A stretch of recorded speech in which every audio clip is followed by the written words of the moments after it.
नमस्कार. नमस्कार. आपला 6व्या अध्यायाचा अभ्यास चालला आहे आणि अगदी आता अखेरच्या टप्प्यावर आपण आलो आहे.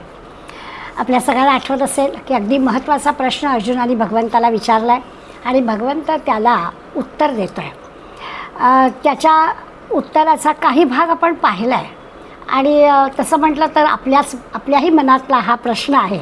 अर्जुनाचा प्रश्न आणि भगवंत त्याला सविस्तर उत्तर देतो आहे. कुठे काही अर्जुनाच्या आणि आमच्या पण मनामध्ये आता संदेह राहणार नाही. अर्जुनाचा प्रश्न आहे की श्रद्धा अंतःकरणात आहे, उपासना साधना नीटपणाने चालू आहे, पण जर देह टाकला गेला तर त्या जीवाची गती काय होते आणि त्या साधनेचं काय होतं. तेव्हा भगवंतांनी स्पष्टपणानं अर्जुनाला आणि आपल्याला सांगितलं की चांगलं केलेलं कर्म कधीही फुकट जात नाही. बस एवढं जरी आपण लक्षात ठेवलं आणि ते चांगलं कर्म करत राहिलो तरी आपल्या जीवनाचं खरं म्हणजे यश झालं असं म्हणायला हरकत नाही. शक्यतो प्रयत्न चांगलं कर्म करण्याचा करायचा, कारण चांगलं कर्म कधीही वाया जात नाही असं भगवंतांनी आपल्याला आश्वासन दिलेलं आहे. अगदी एखादी कामना मनात ठेवून जरी भक्ती केली असली तरी देखील त्याचं जे पुण्यकर्म आहे त्या पुण्यकर्मानं काय घडतं ते आपण मागच्या श्लोकात पाहिलं की देह टाकला की तो स्वर्गात जातो, काही काळ तिथल्या त्या स्वर्गातल्या गोष्टींचा उपभोग घेतो आणि मग शुचीनाम श्रीमताम गेहे असं एखाद्या पवित्र अत्यंत श्रीमंत अशा घरामध्ये त्याला जन्म मिळतो असं पण सांगितलं. जो निष्काम कर्म करणारा आहे असा जो भक्त आहे त्यांनी देहाचा त्याग केला म्हणजे त्याचा समजा उपासनापूर्ण आत्मज्ञानापर्यंत प्रगती झाली नाही आणि देह टाकला गेला तर लगेचच त्याला उत्तम कुळात जन्म येतो असाही आपण मागच्या श्लोकामध्ये विचार केला. आता आधीच्या जन्मातील साधना नवीन देहामध्ये पुढे चालू होते, त्या साधनेच्या पुढे त्याची प्रगती होते, ती अधिक जोमानं अधिक उत्साहानं होते असं पण भगवंत सांगताय. म्हणजे साधनेचा अभ्यास हा आधीच्या जन्मात झालेला असतो, तो पुढे चालतो. किंबहुना गेल्या वेळेला आपण पाहिलं चिन्मयानंदाने असं म्हटलं की गेल्या जन्मात अभ्यास झाला आहे, आता रिव्हिजन, अशी रिव्हिजन चाललेली आहे. आता आणखीन भगवंत यासंबंधी आपल्याला काही महत्त्वाचं सांगणार आहे ते आपण आजच्या 2 श्लोकात पाहणार आहोत. 44वा श्लोक आहे पूर्वाभ्यासेनं. आता आपल्याला शब्द कळेल की पूर्वाभ्यासेनं म्हणजे पूर्वीच्या जन्मात केलेल्या अभ्यासानं, तेव्हाच्या केलेल्या साधनेनं. तेनैव धियते ह्यवशोऽपि सः जिज्ञासुरपि योगस्य शब्द ब्रह्माती वर्तते. तो जो ज्याच्याबद्दल बोललं जात आहे की जो शुचिराम श्रीमताम गेहे, चांगलं श्रद्धापूर्वक काम केलेलं आहे, काही साधना केलेली आहे, परंतु देह टाकला गेलेला आहे, तर तो श्रीमंत घरात जन्माला आलेला तो त्याचं काय होतं पूर्वाभ्यासामुळे आधीच्या जन्मात केलेल्या साधनेमुळे अवशः तो जरी पराधीन असला तरीसुद्धा काय घडतं तर त्याचं म्हणणं असं आहे की तो भगवंताकडेच आकर्षित केला जातो. रियते म्हणजे त्याला या आत्मज्ञानाची ओढ लागलेली असते, तो आपोआपच तिकडे जातो. म्हणजे क्षणभर आपल्याला असं वाटेल की श्रीमंताच्या घरात जन्म मिळाला आहे, सगळे सुखोपभोग मिळालेले आहेत. आपण आज पाहणारच त्याचं स्पष्टीकरण पाहताना निरनिराळ्या मंडळींनी जी उदाहरणं आपल्याला दिलेत त्याचा आधार घेऊन आपल्याला कळणार आहे की असं पवित्र श्रीमंत घरात जन्माला आल्यावर स्वाभाविकच सगळ्या सुखाच्या गोष्टी त्याला प्राप्त होणार आहेत, पण तरीही तो त्यावर आकर्षिला जात नाही. तो योग्य पद्धतीनं ह्या भगवंताकडेच जातो. म्हणजे आत्मज्ञानाकडे जी वाटचाल आहे ती त्याची होते. योगस्य जिज्ञासु अपि असं म्हटलं आहे की त्याला ती आत्मज्ञानाची जिज्ञासा आहे, योगसिद्धीची जिज्ञासा त्याला आहे, त्यामुळे तो कुठेही इकडे तिकडे जात नाही, बरोबर येतो.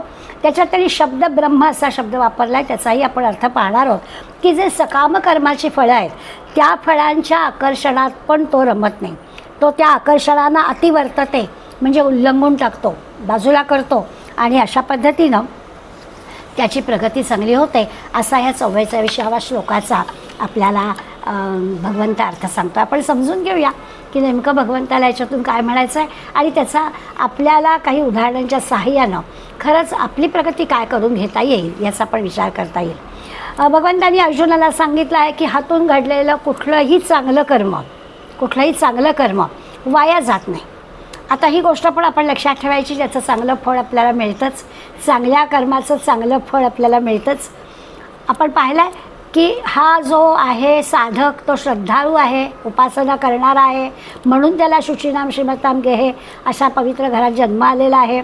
आत्ता म्हटलं तसं की अशा श्रीमंताच्या घरी जन्माला आल्यामुळे तारुण्य आहे, पैसा आहे, कदाचित सत्ता पण आहे, म्हणजे भोग विषय सगळे समोर आहेत.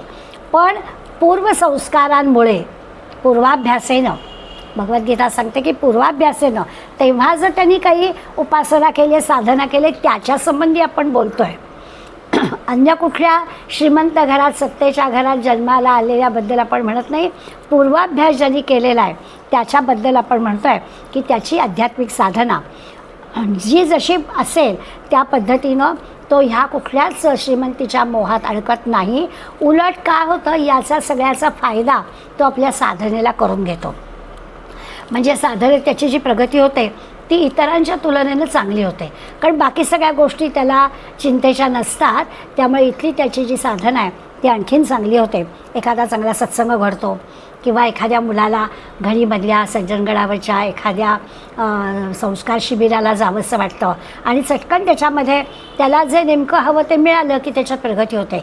आईवडिलांनी पाठवलं म्हणे, त्याला मुळातून वाटलं की आपण ह्या ठिकाणी जाऊन बघूया, आणि त्या ठिकाणी गेल्यावर त्याचा उपयोग त्याला नक्की होतो. आधीच्या साधनांचा, आधीच्या साधनेचा, उपासनेचा फायदा त्याला जरूर होतो. अनेकांची उदाहरणं आहेत. कुठेतरी छान कृष्णकथा चालली आहे, कुठेतरी काहीतरी रामकथा चालली आहे, तरुणपणीच जाण्याचा इच्छा कोणीतरी सांगितल्यामुळे इच्छा निर्माण झाली आणि आयुष्याला एक चांगला बदल, चांगलं परिवर्तन त्यांच्या मिळतं. कुणीतरी आपल्याला पटतं आहे असं सांगतं आहे आणि आपण केलेल्या या पुण्यकर्माचा उपयोग आपल्याला नक्की होणार आहे याची खात्री कोणीतरी आपल्याला देतं आहे, याचा उपयोग आपल्याला होतो. स्वाभाविक. अर्थात या सगळ्याला पूर्वसुकृत लागतं बरं का. समर्थांचा शब्द आहे पूर्वसुकृत. पूर्वी काहीतरी चांगलं कर्म केल्यामुळेच ही अशा प्रकारची सुवर्णसंधी मिळते. विवेकानंदांचा विचार केला तर आपल्याला असं लक्षात येईल की त्यांना थोडं उशिराच साधनेकडे ते गेले, पण त्यांची ती योग्यता पाहून, म्हणजे पूर्वाभ्यासेनं आधीच्या जन्मातल्या साधनेची योग्यता रामकृष्णांच्या लक्षात आल्यामुळे ते जे पूर्वसंस्कार होते साधनेचे, त्या पूर्वसंस्कारांमुळे आणि रामकृष्णांच्या कृपेनं स्वामीजींना सिद्धपदाला सहजपणानं जाता आलं असं आपल्याला दिसेल. खूप जणांची उदाहरणं आहेत. वाल्मिकींचं उदाहरण जसं आपण म्हणतो की एका एवढ्याशा नारदांच्या निरोपाने त्याच्यामध्ये परिवर्तन झालं. कालिदासाचे उदाहरण देतात, तुलसीदासांचं उदाहरण देतात की त्यांनी आत्ता त्या तरुण वयामध्ये ज्या ज्या गोष्टी स्वाभाविकच आकर्षित करणाऱ्या असतात आणि त्याचा जो परिणाम होतो, तुलसीदासाची पत्नी तुलसीदासाला मिळाली की ह्या सगळ्या गोष्टी एका हाडामासाच्या स्त्रीसाठी तुम्ही करताय, हे सगळं तुम्ही जर भगवंतासाठी केलं तर तुम्हाला तुमचा जीवन सगळे यशस्वी होईल, असं एका तुलसीदासच्या पत्नीनं त्यांना सांगावं आणि स्वाभाविकच त्या क्षणात तुलसीदास बदलले असं आपल्याला चरित्रामध्ये वाचायला मिळतं. अर्थात पुन्हा असंच आहे की आत्ता जसं म्हटलं की पूर्वसुकृत लागतं, तसं आहे की एकदम होत नाही. या अशा प्रकारचे जे बदल असतात त्या बदलासाठी बहुत सुकृताची जोडी तेळे विठ्ठले आवडे, तरच या गोष्टी होतात. काहीतरी आधीच्या जन्मातलं सुकृत असतं. आणि मग ह्रियते ह्यवशोपी सहा म्हटलं आहे की तो अशी जी व्यक्ती आहे जिचं पूर्व सुकृत चांगलं आहे, ज्याची काहीतरी जोड आहे आधीच्या साधनेची, तो आपोआपच भगवंताकडे आकर्षला जातो. चांगल्या ग्रंथांचा अभ्यास, चांगल्या ग्रंथांचं वाचन, सत्संगामध्ये राहणं त्याला पसंत होतं. उत्तम शिष्य असं त्याला म्हणायला हरकत नाही. आपण विचार करूया की अशाला उत्तम शिष्य म्हणायचं, मग मध्यम शिष्य असतील समजा तर त्याची त्या प्रतीचं काय असतं, तर म्हणजे त्यांना पण श्रवण, चिंतन, मनन, नामस्मरण आवडतं, त्यालाही अर्थ समजतो. पण दोन्ही दगडीवर पाय असतात, हेही आवडतं हेही आवडतं. मग हाच तर नरदेह आहे, आत्ताच तर आपण याही गोष्टी पाहून घेऊ. आणि मग मनोरंजन पण आवडतं, काहीतरी वेगळं करमणुकीच्या गोष्टी कराव्यात असंही आवडतं, थोडंसं व्यसन करणंही चालतं आणि एकीकडे मात्र हे पण चालतं. अशा दोन्ही दगडीवर पाय असतं. त्याहीपेक्षा आणखीन कमी म्हणजे आपण असं म्हणू की आपला विचार कदाचित केला असेल, आपण सगळेजण पूर्वजन्मीचे काही संस्कार घेऊन आलेलो आहोत.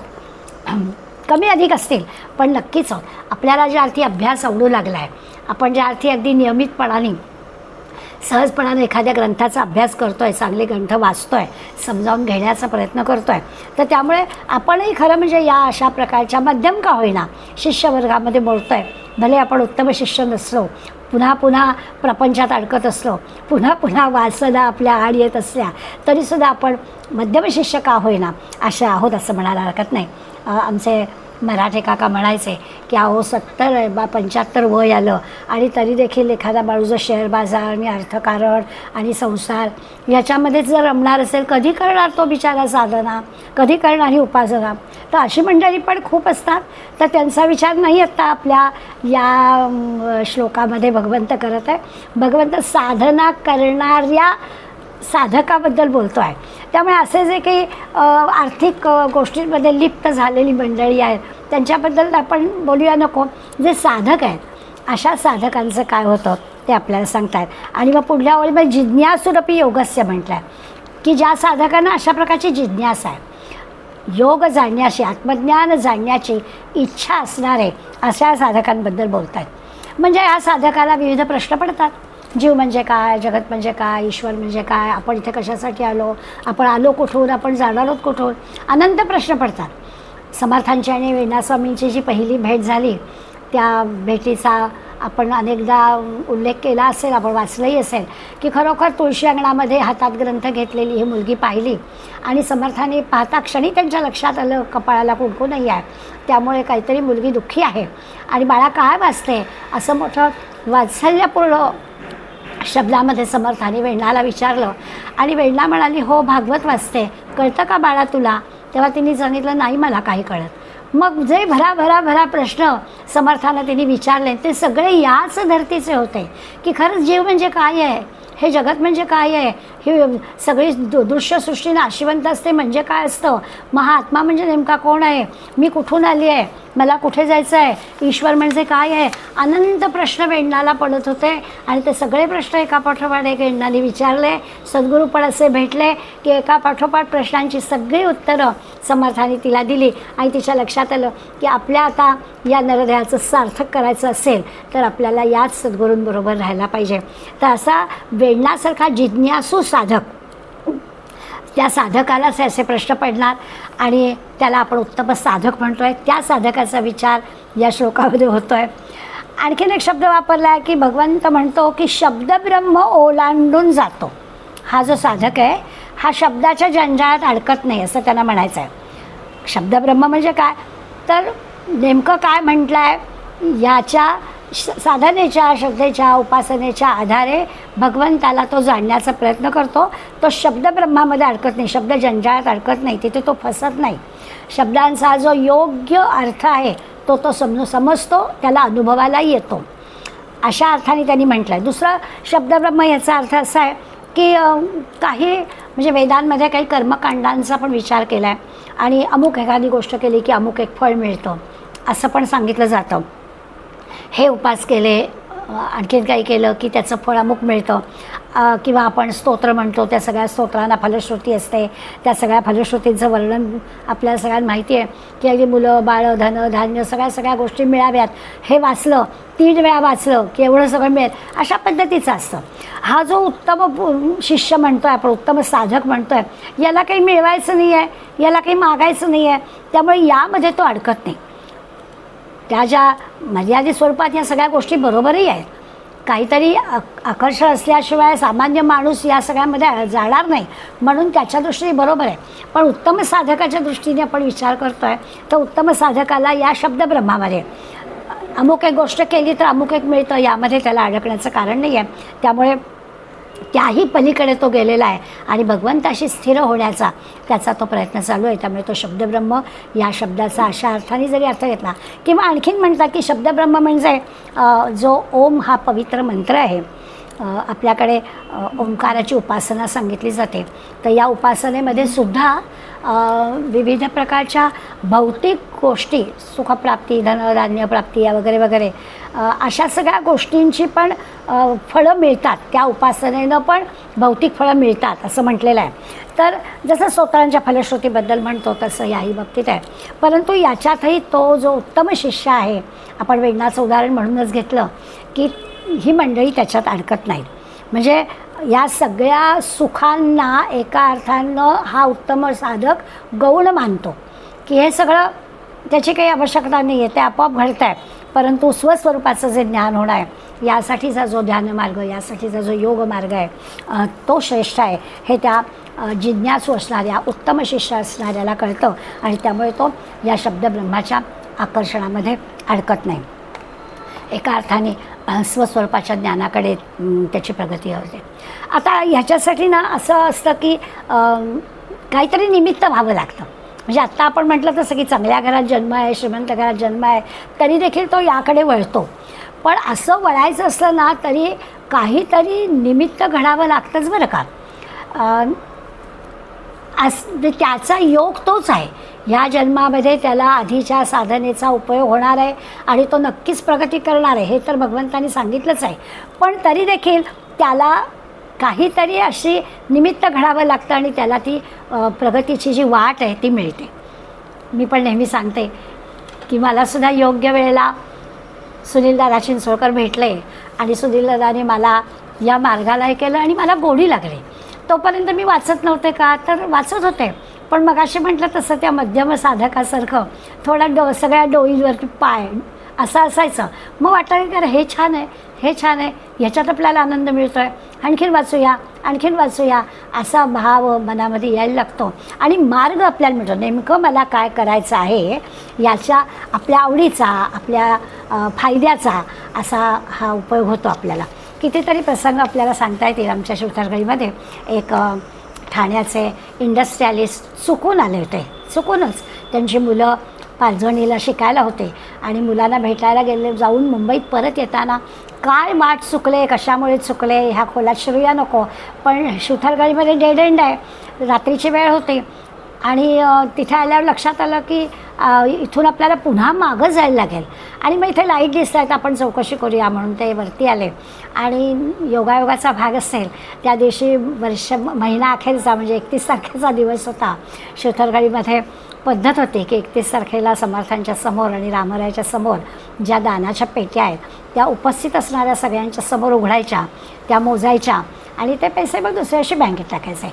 आता अशा जंगलातल्या मंदिरात असणाऱ्या पेट्यांमध्ये असं काय मोठं फार निघणार आहे. महिन्याभरामध्ये जे कोणी प्रवासी मंडळी येतील त्यांनी काय दानपेटीत टाकलेलं असेल तेवढंच. त्या फार काही मोठी अमाऊंट होती अशातला भाग नाही. पण 2-2,500 रुपये जमले होते. आणि दुसऱ्या दिवशी सकाळी माझ्या वडिलांनी या माणसाला म्हटलं तुम्ही आता मुंबईला परत जाणार ना. हो म्हणाले, मी सकाळी निघणार. मग म्हणे असं करा, मी म्हाडूनच गाडी जाते, तर जाता जाता मी सांगतो त्या पत्त्यावर एवढे पैसे द्या. त्यांना आश्चर्य वाटलं की अरे माझी यांची ओळख नाही, मी चुकून काल इथे आलो, 31 तारीख योगायोगाने होती आणि मी इथे आहे. माझ्यावाल्यांनी भरोसा टाकला आणि त्या इंडस्ट्रियल माणसांनी बोलून पण दाखवलं की तुम्ही माझ्याजवळ कसे काय पैसे देता, कारण तुमचा माझा काहीच परिचय नाही आहे. तेव्हा वडिलांनी त्यांना म्हटलं की असं काही नाही आहे, तुमच्यासमोर पेटीतले पैसे आहेत, तुम्ही योग्य तेच कराल याची मला खात्री आहे. आणि मग उर्वरित आयुष्यामध्ये तो माणूस शिवथरगडीच्या कार्याला जोडला गेला अगदी अखेरपर्यंत. हे आपल्या समोर झालेली गोष्ट आहे. याचा अर्थ काय, तर पूर्वाभ्यास येणं. आधीच्या जन्मात कुठेतरी ही साधना थोडीफार झाली होती आणि आता त्याला हे वळण लागावं, त्याला मार्ग मिळावा म्हणून असा छोटा मोठा प्रसंग घडवला जातो, भगवंत घडवतो आणि बरोबर मार्ग मिळतो असं आपल्याला दिसतं. योगी अरविंदांची आठवण होते. योगी अरविंदांना त्यांच्या वडिलांनी अगदी संस्कृत भाषा, आपले हिंदू संस्कार काहीही नको अशी अगदी पक्की योजना तयार केलेली होती. आपल्याला सगळ्यांना चरित्र माहिती असेल. पण काय घडलं ते आपण जाणतो. त्यामुळे पूर्वाभ्यासेनं आधीच्या जन्मामध्ये केलेल्या साधनेचा उपयोग या जन्मात होतोच होतो अशी आपल्याला उदाहरणं दिसतील. माझी एक जवळची मैत्रीण आहे, कर्तबगार आहे, बुद्धिमान आहे आणि झालं असं की नोकरी, उद्योग, पैसा हातामध्ये आहे आणि ऐन 50शीमध्ये थोडं एकटेपण आलं. मुलगा लांब गेला आणि दुर्दैवाने पती पण नव्हता आणि त्या एकटेपणाचा परिणाम असा झाला की छानछोकी आज या हॉटेलमध्ये, उद्या त्या हॉटेलमध्ये, हा सिनेमा बघावा, तिथे फिरायला जावं, असं सगळं जीवन चाललं होतं. 8 तास नोकरी केली की उरलेलं दिवस माझाच आणि मी मन मानेल तसं करणार. पण योगायोगानं एक दिवस एक मैत्रीण तिला असं म्हणाली की काय तू वाया घालवतेस तुझं आयुष्य, किती तुला करता येण्यासारखं आहे, बुद्धी आहे तुझ्याजवळ, काहीतरी अभ्यास कर. आणि अभ्यास कर म्हटल्यावर मी शहरात राहतेस तू, इतक्या सगळ्या सुविधा उपलब्ध आहेत, जा बरं विवेकानंद केंद्रात, तिथे चालतो दासबोध वर्ग, कर बरं दासबोधाचा अभ्यास. आणि खरोखरच योगायोगाने वर्गात दासबोधाचे येते काय, अभ्यास करते काय, गेल्या 5-10 वर्षामधला तिचा जो प्रगतीचा आलेख आपण पाहिला. आणि आता तर एका चांगल्या मोठ्या संस्थेमध्ये ती कार्यरत आहे. ते पाहिलं की असं वाटतं की ही वेळ, ही जागा अशी काहीतरी भगवंत ठरवतो आणि आपल्या जीवनाला योग्य मार्ग, योग्य वळण देतो असं दिसतं. हीच गोष्ट आपल्याला या श्लोकामध्ये जाते की जन्माच्या साधनेतली जी ताकद आहे ना, ती जी शक्ती आहे ना, ती बरोबर उपयोगाला येते. आणि त्या आता ह्या सगळ्या उदाहरणामधून आपल्याला कळेल की हे सगळं भगवंत जणू काही घडवतो. आता याच्यासाठी आपल्याला ठीक आहे, म्हणजे ते जे शुचिलम श्रीमताम ध्येय आहे, त्यामुळे कदाचित काही काळ त्या श्रीमंतीच्या तारुण्याच्या कैफामध्ये किंवा अशा जात असेल, पण तो त्यात न अडकता बरोबर योग्य वळण मिळतं. पण तरीही पुढल्या श्लोकामध्ये हळूच आपल्याला भगवंत सांगणार आहे की हे जरी मी तुम्हाला सांगत असलो की ठीक आहे, पूर्वजन्मीच्या साधनेचा उपयोग होतो, हे आपल्याला कळलं, पण तरीही हे पुन्हा आपोआप घडतं असं नाही बरं. दीर्घकाळ प्रयत्न करावे लागतात. प्रयत्नाला काही दुसरा पर्याय नाही आहे. त्यामुळे लगेच 45व्या श्लोकामध्ये भगवंतानी आपल्याला प्रयत्न करायला सांगितले आहेत. तत्पूर्वी आपल्या लक्षात एक माधवानंदानी या संदर्भातला एक उदाहरण सांगितलं आहे की काही वेळा असं असतं की ही जी माणसं असतात की पूर्वाभ्यासाचा काय उपयोग होतो, आधीच्या जन्मातल्या साधनेचा काय उपयोग होतो, तर काही वेळा असं होतं की त्याला करायचंच नाही आहे तरीही भगवंत त्याच्याकडून करवून घेतो. म्हणजे आत्ताची उदाहरणं मी आपल्याला सांगितली ती आपण असं म्हणू की योगायोगाने असं झालं, त्यांना योग्य तो काहीतरी असं मिळालं आणि वळण मिळून आपोआप रस्ता सापडला. काही वेळा असं होतं की या रस्त्याने मला जायचंच नाही आहे, तरी देखील पूर्वाभ्यास जो आहे, आधीच्या जन्मामध्ये केलेली साधना आहे, ती उपयोगी पडते. यासाठी या श्लोकाचं निरूपण करताना डॉक्टर माधवानंद यांनी एक छान उदाहरण दिलं आहे. त्यांनी अंबुराव महाराजांचं उदाहरण घेतलं आहे. अंबुराव महाराजांचा त्या काळामध्ये लहान वयामध्ये लग्न व्हायचे, तरुण वयामध्ये विवाह झाला होता आणि दुर्दैवाने 4च वर्षामध्ये पत्नी आणि मुलगी या दोन्ही निवर्तल्या. आणि मग अंबुराव महाराज ऐन तारुण्यामध्ये अगदी नैराश्य आलं त्याला की आता आपल्याला उर्वरित जीवनात काहीच करता येण्यासारखं नाही. मग बहिणीच्या सांगण्यावरून अंबुराव महाराज निंबर्गीला आले आणि निंबर्गी महाराजांचे जे शिष्य भाऊराव महाराज यांची त्यांची भेट झाली. काय म्हणजे खरं तर पहिलीच भेट. अंबुराव महाराज कोण, कुठले, काय, त्यांना हे कशामुळे नैराश्य आला आहे वगैरे वगैरे हे काही भाऊराव महाराजांना माहिती असण्याचं खरं म्हणजे काही कारण नाही. पण अंबुराव महाराजांना त्यांनी पाहिलं मात्र आणि ह्या भाऊसाहेब महाराजांनी त्यांना जबरदस्तीने नाम दिलं. अंबुराव महाराज काही दडपणाखाली असतील, बोलले नाहीत, पण त्यांना अजिबात हे नाम काही घ्यायचं नव्हतं. त्यांना पुन्हा विवाह करायचा होता, त्यांना पुन्हा म्हटलं तर प्रपंचामध्येच गोडी होती आणि त्यामुळे याच्यात त्यांना काही पडायचं नव्हतं. बहिणीने फारच आग्रह केला म्हणून ते आले होते निंबर्गीला. आणि इथे मात्र भाऊसाहेब महाराजांनी त्यांना जबरदस्त नाम दिलं. असं हाताने एक वर्तुळ काढलं आणि म्हणाले नाम सारखं म्हणजे सतत चालू ठेवायचं बरं, असं त्यांना सांगितलं. आता गडबड अशी झाली की त्या काळामध्ये पायी प्रवास करायला लागायचा. हे निंबर्गीहून बाहेर पडले, यांना की ते पटलेलं नव्हतं आणि 12 मैल चालत आपल्या गावी परत जायचं होतं. मग 12 मैल प्रवास करताना विचार करत होते, एकटे चालत होते आणि नकळत त्या नामामध्ये ते रमलेच. म्हणजे जे करायचं नव्हतं मनापासून, पुन्हा प्रपंच करायचा होता, परंतु तो प्रपंच तर दूरच राहिला, नामामध्ये इतके अडकले, इतकं नाम की श्वासाकडे नाम व्हायला लागलं अंबुराव महाराजांचा. त्यांना कळेच ना की हे काय चाललं आहे. म्हणजे इच्छा नसून सुद्धा अंबुराव महाराज असे नामामध्ये अगदी तल्लीन झाले. म्हणजे शारीरिक कर्म करताना सुद्धा ते नाम घ्यायचे, श्वासागणिकच नाम घ्यायचे, त्यामुळे प्रश्नच नाही. आणि मग जवळजवळ 3-1 महिने असे गेले आणि 3-1 महिन्यांनी म्हणजे सद्गुरूंचं लक्ष असतं असं आपण ऐकतो ना, ते खरं आहे. भाऊसाहेब महाराजांनी त्या अंबुराव महाराजांची भेट घेतली की त्याला आपण नाम दिला तर त्याचं सध्या काय चाललं आहे बघूया. आणि मग त्यांची भेट झाल्याबरोबर अंबुराव महाराजांनी तसं तर म्हटलं तर तक्रारच करायला सुरुवात केली की तुम्ही हे माझं काय केलं आहे, माझा श्वास पण होत नाही आहे, श्वासाकडे मी नामच घेतो आहे आणि माझ्या डोळ्यापुढे असा प्रखर काहीतरी तेज असं येत आहे, तर मी माझी दृष्टी जाईल, तुम्ही हे काय करताय, असं ते तक्रारीच्या सुरात भाऊसाहेब महाराजांना म्हणाले. भाऊसाहेब महाराजांना खरं तर आनंद झाला. प्रसन्नपणे महाराज हसले आणि कौतुक केलं त्यांच्या साधनेचं. आणि त्यांनी मग त्यांना सांगितलं 9 तासाचा नेम दिला, नेम कमी केला, नामस्मरण कमी केलं आणि पुढे अंबुराव महाराजांची इतकी प्रगती झाली. जन्मभर नेम पाळला. ह्या सगळ्या वासना, कामना, प्रपंच ह्याच्यातून कधीच ते बाहेर पडले. योगमार्गामध्ये इतकी प्रगती गेली की ते संत पदवीला पोचले. आता या उदाहरणावरून आपल्या लक्षात येईल की अवश्य हा शब्द वापरला आहे श्लोकामध्ये. अवश्य म्हणजे प्रकृती परवश आहे, आपल्या हातात नाही आहे. तर हातात नसताना सुद्धा भगवंत अशी काही योजना करतो की हा जो पूर्वजन्मी काही साधना केलेला आहे त्याला बरोबर योग्य मार्गावर आणतोच. मग आपल्या लक्षात येईल की चांगल्या घरात जन्माला येऊन सुद्धा एखाद्याचं आयुष्य जर बर्बाद झालं तर त्याचं पूर्वजन्माला केलेलं नाही आहे म्हणून. नाही तर संधी मिळाली आहे पण तरी देखील त्यांनी काहीच केलं नाही. उलट पक्षी या जन्मामध्ये अशा प्रकारची एखादी संधी भगवंत देतो आणि एकदम परिवर्तन करतो, योग्य मार्ग देतो. याचा अर्थ असा आहे की त्याचा पूर्वजन्मीचा अभ्यास झालेला आहे. अशा पद्धतीने ज्ञानाकडे वाटचाल होते, संतत्वाकडे वाटचाल होते असं आपल्याला दिसतं. आणि आत्ता म्हटलं तसं की एकीकडे असं सांगितलं आहे पण भगवंताच्या लक्षात आलं की प्रयत्नांची कास सोडून चालत नाही.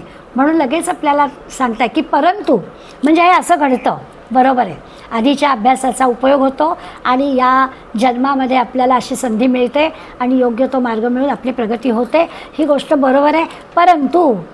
परंतु काय, प्रयत्नादतमानस्तु योगी संशुद्ध किल्बिषा अनेक जन्म संसिद्धस्ततो याती परांगतीम. आणि मग 45व्या श्लोकात भगवंत सांगतात की प्रयत्नात यतमान हा योगी. पण प्रयत्नात म्हणजे प्रयत्नपूर्वक अभ्यास करणारा योगी. म्हणजे आपोआप मिळालं असं नाही, प्रयत्नपूर्वक अभ्यास करावा लागतो. अनेक जन्म संसिद्धा, अनेक जन्मांचा संस्कार जो आहे त्याच्या सामर्थ्यामुळे आपोआपच तो तयार होतो, ही गोष्ट खरी आहे. पण मिळालं की मग काय आपोआप घडतं असं नाही, त्याच्यासाठी पुन्हा अभ्यास करावा लागतो, प्रयत्न करावे लागतात. पण मार्ग मिळालेला असतो त्यामुळे नेमकं काय करायचं हे कळलेलं असतं आणि त्याप्रमाणे वाटचाल करावी लागते. संशुद्ध किल्बिषः असं म्हटलं. म्हणजे किल्बिष सगळी जी पापं आहेत या पापांनी रहित आहोत. आता आपण पाप शब्दाचा अर्थ पण पाहणार आहोत की आपण ज्याला वाईटच गोष्ट म्हणतो तर असं नाही आहे. सगळ्या पापपुण्यामध्ये सगळं आलेलं आहे. पाप या शब्दामध्ये दोन्ही गोष्टी आली आहेत. त्यामुळे संपूर्ण पापांनी रहित होऊन नंतर काय होतं, परामगतीम याती, परमगती प्राप्त होते. परमगती प्राप्त होते म्हणजे अंतःकरण शुद्ध होतं.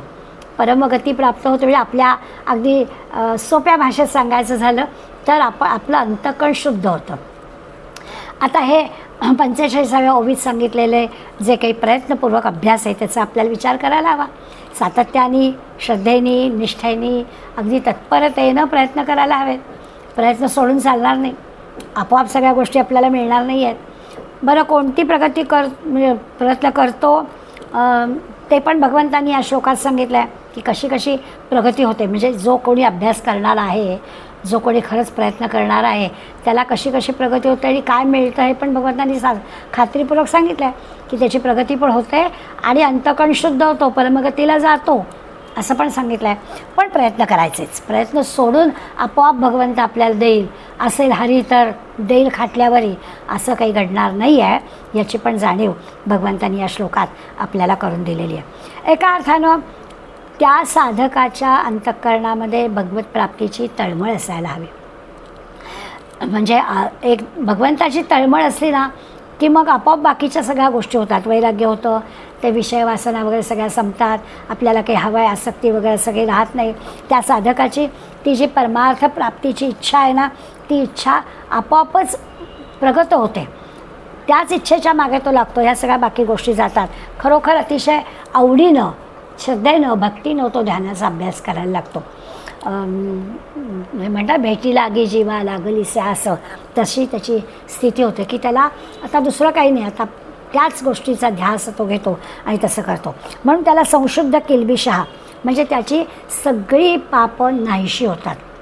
अशा साधकांनी प्रयत्नपूर्वक या परमार्थ प्राप्तीकडे वाटचाल केली की या सगळ्या गोष्टी त्याच्या आपोआप घडतात. विषय वासना संपतात, आसक्ती संपून जाते, काही राहत नाही. इतकं काय, पाप पुण्यसुद्धा सगळं संपतं, पाप नष्ट होतं. आता पाप याचा अर्थ मगाशी म्हटलं असं, आपण जी काही बरी वाईट कर्म केलेली आहेत त्या बरे वाईट कर्माचा संस्कार आपल्या चित्तावर असतो. आणि बरे वाईट दोन्ही, म्हणजे चांगल्या गोष्टींचा पण आणि वाईट गोष्टींचा पण आपल्या चित्तावर संस्कार होतो. त्या दोन्हीला पाप या शब्दानेच त्यांनी लिहिलेलं आहे. म्हणजे अंतःकरण जर शुद्ध करायचं आहे तर त्या चित्तावर त्याही गोष्टींचं काही राहता कामा नये. निर्मल, शुद्ध, पवित्र असं अंतःकरण असलं पाहिजे. म्हणजे चांगलं केलं तरी एक कर्तेपणाची जाणीव तिथे राहील ना. त्यामुळे पाप याचा अर्थ चांगलं कर्म असू दे नाही तर वाईट कर्म असू दे, कुठल्याचाच त्याच्यावर चित्तावरती ठसा उमटता कामा नाही, असं किलबिशहा अशा शब्दामध्ये आला आहे. आणि असं जर झालं ना कुठेतरी मी पण आला, मी केलं असं आलं, म्हणजे चांगल्या गोष्टी केल्याचा जो काही अहंकार येतो, तो अहंकार आला तरी पण मग अंतःकरण शुद्ध नाही होणार ना. आपल्याला परमपद प्राप्त व्हायचं आहे, म्हणजे अंतःकरण शुद्ध व्हायचं आहे, तर त्या अंतःकरण शुद्धीसाठी आपल्या चित्तावरती कुठलाच ठसा असायला नको, अहंकाराचा तो मुळीच नको. आणि म्हणून त्यांनी किलबिशहा की सगळ्या चांगल्या वाईट कुठल्याही कर्माचा काही तेथे ठसा, कुठलाही बरा वाईट संस्कार तिथे होता कामा नये. असा हा खरा म्हणजे अगदी टॉपचा हा ध्यानयोगी आहे. त्यांनी ही साधना केलेली आहे. आता त्याच्याजवळ मी करता, मी भोगता असा काही भाव त्याच्याजवळ नाही आहे. स्वाभाविकच तो जे काही करतो आहे त्या कर्मफळाची पण अपेक्षा नाही आहे. आधीच्या श्लोकात आपण पाहिलं, म्हणून त्यांनी शब्द ब्रह्मामध्ये तो अडकत नाही असं म्हटलं. त्यामुळे त्याला काही मी अमुक केला आहे तर मला अमुक फळ मिळालं पाहिजे असा भाव नाही आहे. अशी निष्काम सेवा त्याच्याकडवी झालेली आहे. आवड नाही आहे, नावड नाही आहे, राग नाही आहे, द्वेष नाही आहे, काही नाही. असा सगळा जो की सगळ्यातून एका अर्थाने मुक्त आहे, अशा मुक्त ध्यानयोगासंबंधी उच्च अशा उत्तम अशा साधकासंबंधी आपण त्यांनी देखील प्रयत्न करायचे, सोडायचं नाही. म्हणजे जसं आपण म्हणतो ना की मला कधी असं वाटतं की संतांनी एवढी उपासना सगळं केलेलं आहे, पण तरी देखील ते सुद्धा साधना करतातच. बद्धापासून मुक्तापर्यंत सगळ्यांना साधना करावी लागते.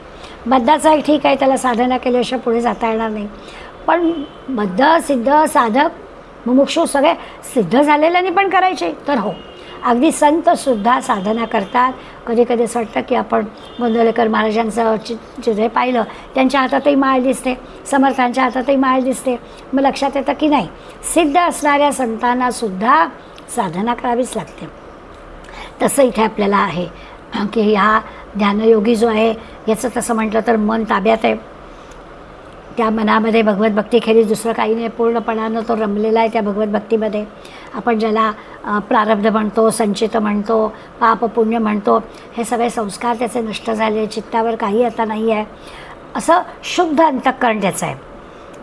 स्वाभाविकच अनेक जन्मांच्या साधनेचं ते फळ आहे.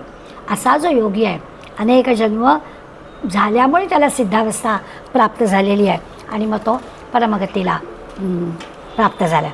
एका एखादी भगवंतात विलीन होणं, परमगती प्राप्त होणं, जन्ममृत्यूच्या चक्रातून सुटणं, काही शब्द वापरले तरी बरोबरच आहे. अर्थातच हे जे योग्याचं मनात असं येतं की म्हणजे आता इतकीही परमगती प्राप्त झाली, अंतःकरण शुद्ध झालं, तर आता त्याचं जे काही कर्म आहे त्या कर्मातून पापपुण्याचा विचारच नाही, म्हणजे पापपुण्य निर्माणच होत नाही. आता जे तो कर्म होता सिद्धावस्थेला गेलेला, म्हणजे आपण संतांचा विचार करूया, संतसुद्धा देहात असेपर्यंत कर्म करावंच लागतं ना, पण संतांच्या कर्माचं पापपुण्य निर्माणच होत नाही. म्हणजे पापपुण्याची निर्मिती जर थांबली तर मग संचित वगैरे काही राहणारच नाही. संचित म्हणजे साठवलेलं आधीच्या जन्मातून आपण करून आणलेलं, तर ते काही राहणारच नाही, कारण त्यांची पापपुण्याची निर्मितीच थांबलेली आहे. असा जो योगी आहे तो सिद्ध झाला, म्हणजे आत्मज्ञानी झाला, म्हणजे त्याची सगळी कर्म भस्मसात होऊन जातात. आता हा मुद्दा कळावा म्हणून आपण एक आपल्या रोजच्या ह्याच्यात उदाहरण घ्या. मराठी काकांनीच आपल्याला उदाहरण दिलं आहे. ते म्हणाले भस्मसात होतात म्हणजे काय होतं. आता अशा सिद्धावस्थेला पोचलेला जो साधक आहे तो कर्म करतोच, पण त्या कर्माचं पापपुण्य निर्मिती होत नाही. पापपुण्याची ती निर्मिती थांबलेली असते. स्वाभाविकच त्याचं आता संचित पण काही नसतं आणि म्हणून मग त्याची जी काही कर्म होतात ती कर्म भस्मसात, त्याच्यातून काही निर्मिती होत नाही, पापपुण्याची निर्मिती होत नाही. याच्यासाठी त्यांनी आपल्याला समजेल अशासाठी एक उदाहरण दिलं आहे. उदाहरण असं आहे की भुईमुग असतो ना, त्या भुईमुगाच्या दाण्याचे अनेक प्रकार असतात आणि कोणत्या प्रकारचा दाणा म्हणजे कोणत्या प्रकारचं उत्पन्न आपल्याला घ्यायचं आहे तो दाणा आपल्याला भूमीमध्ये लावावा लागतो. आता जो दाणा आपण लावलेला असेल त्या दाण्याची जी प्रत आहे, जो प्रकार आहे, त्याच प्रकारचं धान्य म्हणजे दाणा निर्माण होणार. वेगळा दाणा लावून काही वेगळं निर्माण होणार नाही. जे काही आपण पेरलेलं आहे जो प्रकार म्हणजे आपल्या उदाहरण समजावं यासाठी त्यांनी नावं दिली की एक समजा R20 म्हटलं, R20चं बियाणं लावलं तर ते R20चंच बीचं तयार होणार ना. मग काय R52चं नाही मिळणार, पण R52चं लावलं तर R52चं मिळणार. जे आपण पेरणार आहोत तेच आपलं उगवलं जाणार आहे. हे जसं भुईमुगाच्या बाबतीत आहे. बरं समजा वेगवेगळ्या प्रकारचे दाणे आपण घेतले आणि ते भाजले आणि भाजल्यानंतर समजा पेरले तर उगवतच नाहीत. हेही आपल्याला माहिती आहे की धान्य भाजलं की मग ते भाजल्यामुळे काय घडतं तर त्यातले जे पूर्वसंस्कार होतात ते पूर्वसंस्कार नष्ट होतात आणि पूर्वसंस्कार नष्ट झाल्यामुळे ते आता पेरले तर त्याच्यातून पुन्हा निर्मिती होत नाही. आपला विषय काय चालला आहे, आत्मज्ञानी माणसाच्या पापपुण्याची निर्मिती होत नाही. ज्याचं अंतःकरण शुद्ध आहे तो जी काही कर्म करतो त्या कर्माचं पापपुण्य तयार होत नाही. त्यामुळे त्याचं संचित आता काही येत नाही. आता पुढला जन्म नाही, जन्ममृत्यूचं चक्र संपलं असं आहे. तसं ह्या दाण्याचं उदाहरणाने त्यांनी आपल्याला सांगितलं की भाजल्यामुळे त्याचे पूर्वसंस्कार गेले आणि पूर्वसंस्कार गेल्यामुळे स्वाभाविकच आता ते पेरले तर त्याच्यातून काही निर्मिती होत नाही. आत्मज्ञानरूपी अग्नी जीवाचे सगळे बरे वाईट संस्कार नष्ट करतो. त्या आत्मज्ञानरूपीच्या अग्नीमध्ये या जीवाला स्वच्छ केलं जातं आणि आत्मशुद्धी त्याला प्राप्त होते. आता आपण आपला विचार करूया. मनुष्य जन्म तर आपल्याला मिळाला आहे. आता आपण उत्तम अशा साधकाच्या पर्यंत पोचायचं झालं तर आपण नेमकं काय काय कुठे कुठे आपलं अडचण येते आपल्याला ते आपल्याला कळेल. तर एक चांगलं आहे की नरदेह प्राप्त झालेला आहे, मनुष्यजन्म मिळालेला आहे.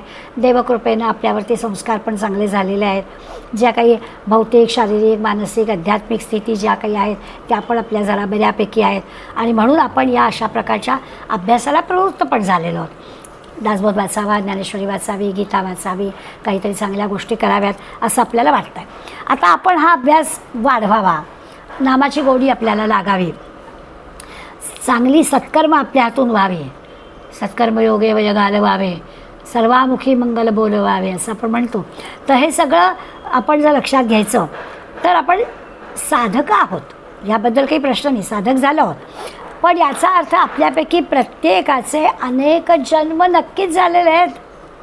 आपण आत्ताच्या सगळ्या श्लोकांचा विचार केला तर ज्या आत्ता ठिकाणी आपण आहोत की हे सगळं आपल्याला जमलेलं आहे, याचा अर्थ आधीचे अनेक जन्म आपले झालेले आहेत. त्याशिवाय की ही गोडी आपल्याला लागलेली नाही आहे, म्हणून आपल्याला ही गोडी लागली आहे. मग आता जीवन म्हणजे काय, ही जी काही जिज्ञासा आहे, ह्या जिज्ञासेचा विचार म्हणजे आता राहतं काय तर भगवत भक्तीची जी ओढ आहे, भगवत भक्तीची जी आस आहे, त्यासाठी लागणारी जी जिद्द आहे, त्यासाठी लागणारे जे प्रयत्न आहेत, चिकाटी आहे, ती आपल्याला हवी आहे. असं झालं की मग भगवंताला अभिप्रेत असणारा हा जो उन्नत मानव आहे किंवा हा जो सगळ्यात उच्च दर्जाचा साधक आहे, परमेश्वर प्राप्तीच्या उंबरठ्यावर जो आहे त्याच्यासारखं नक्कीच होता येईल. लागणारी जी काही जिद्द आहे, ओढ आहे, जो काही प्रयत्न आहे तो फक्त राहिलेला आहे.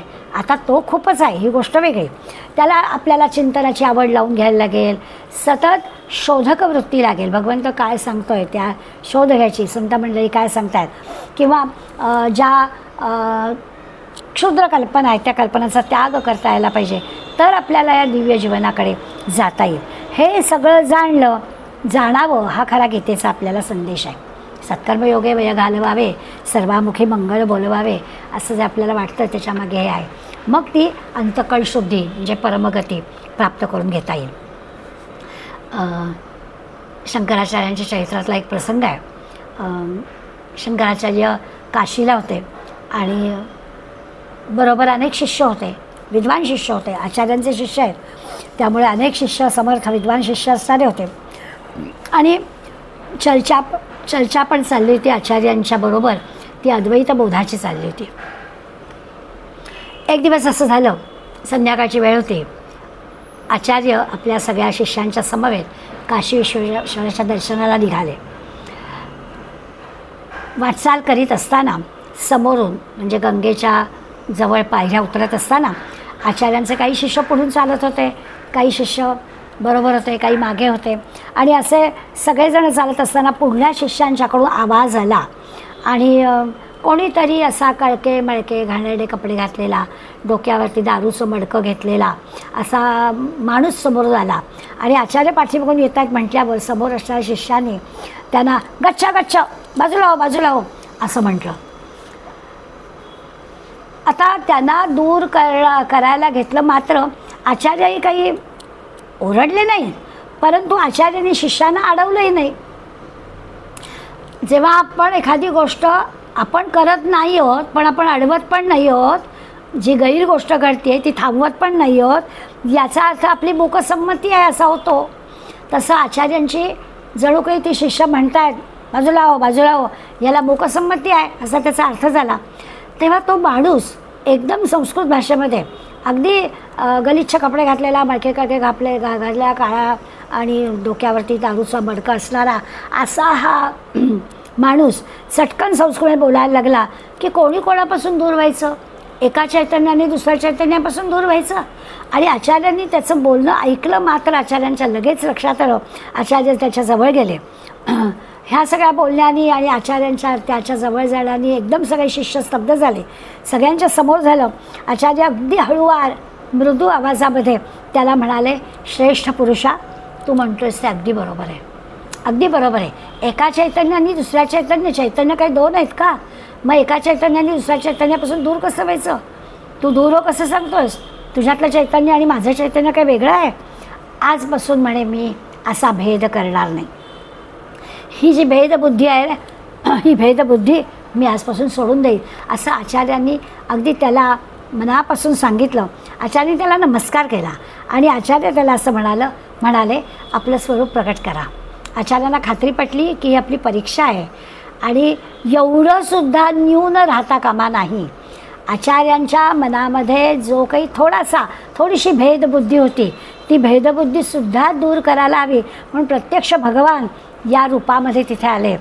आणि आचार्यांच्या विनंतीमुळे भगवंतांनी आपलं रूप प्रकट केलं आणि सगळ्यांना त्याचं दर्शन मिळालं. मनातली भेदबुद्धी घालवण्यासाठी भगवंतांनी हे काम केलं. आता ह्याचा अर्थ काय, तर अशा जो साधक असतो, उच्च कोटीतला साधक असतो, त्याच्यामध्ये येणाऱ्या अंतःकरण शुद्धीमध्ये, परमगतीला जाणाऱ्या मध्ये येणारी छोटीशी जी काही अडचण असेल, कमतरता असेल, तीसुद्धा भगवंत दूर करतो. जणू काही भगवंतानी यासाठी मुद्दाम हा प्रसंग घडवला.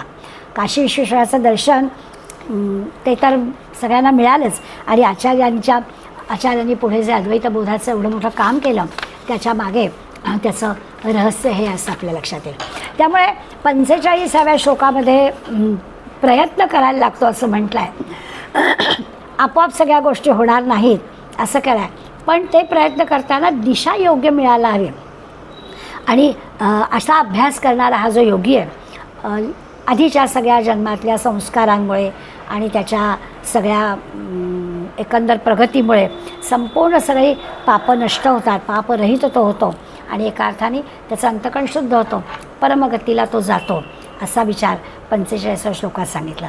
आणखी 2 श्लोक आपल्याला अभ्यासायचे आहेत, म्हणजे मग भगवंताचं हे जे अर्जुनाच्या शंकेला दिलेलं उत्तर आहे ते पूर्ण होणार आहे. आपल्यालाही या अशा प्रकारच्या अर्जुनाच्या शंकेला भगवंताने दिलेल्या उत्तराचा नक्कीच उपयोग होईल.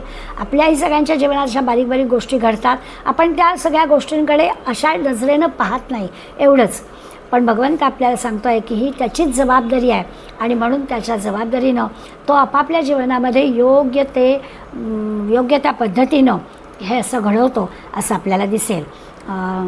आपण या ठिकाणी थांबूया. पुढल्या 2 श्लोकांमधून आपला हा 6वा अध्याय संपेल आणि नवीन अभ्यासाला आपण सुरुवात करूया. धन्यवाद.